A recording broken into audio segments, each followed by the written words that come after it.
This is going to be one of the shortest how-to videos we've done yet. We are going to be installing a graphics card backplate. If you're watching this, it's likely that you don't like to read instructions or look at pictures because it's pretty simple if you follow the instructions that came with. However, I'm glad that you're watching.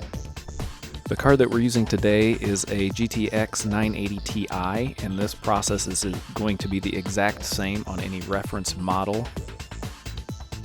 If you're installing on another version of the 980 Ti or a completely different model of graphics card, the process is likely to be almost the same. However, check the instructions that come with your manual or look online to make sure that there are no differences.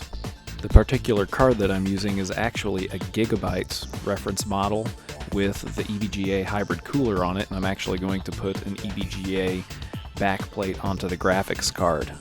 You'll also find out that the EVGA backplate will be compatible with any reference model of the 980 Ti.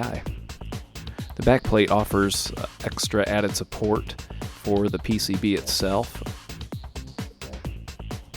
It can also offer some small cooling for specific components such as the VRAM, which you can see the thermal pads here for, and also a little bit of cooling for the GPU die, but the cooling is really marginal.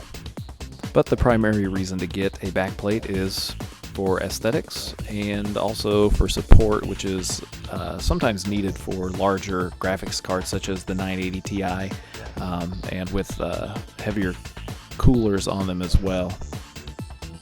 As you can see, this backplate comes with the longer screws that are needed to install it. It also comes with the pre-applied thermal pads, so this thing's ready to go out of the box. The first thing we need to do is flip the card over and remove some of the screws. And if you're like me, if you see the back of this graphics card, it's not very pretty, which is actually the primary reason I'm putting the backplate on for myself. I'm rather picky and like to have a clean looking case on the inside. You can hold the backplate over the PCB and see the silver holes. Those are the screws that you'll need to remove and replace with the included longer screws. And as you can see, there are 8 of them that you'll need to remove.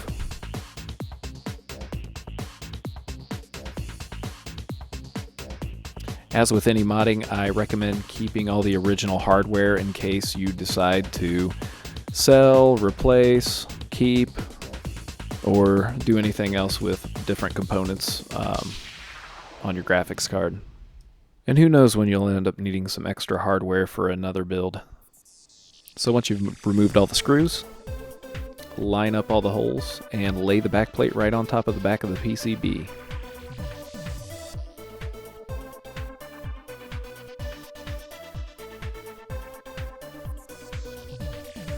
And once you've got everything in place, it's as simple as installing the 8 new screws that came with the backplate.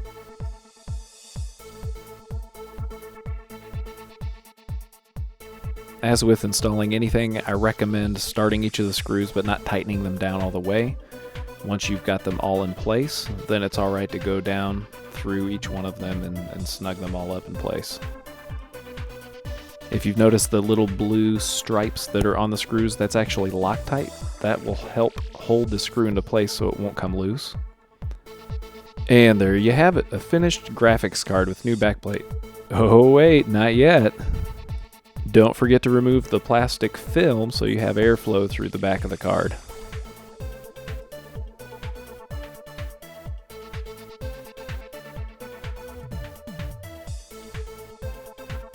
Now you're ready to install the graphics card in your PC and power it up. And enjoy the glorious beauty of your new backplate. Hope you enjoyed this video.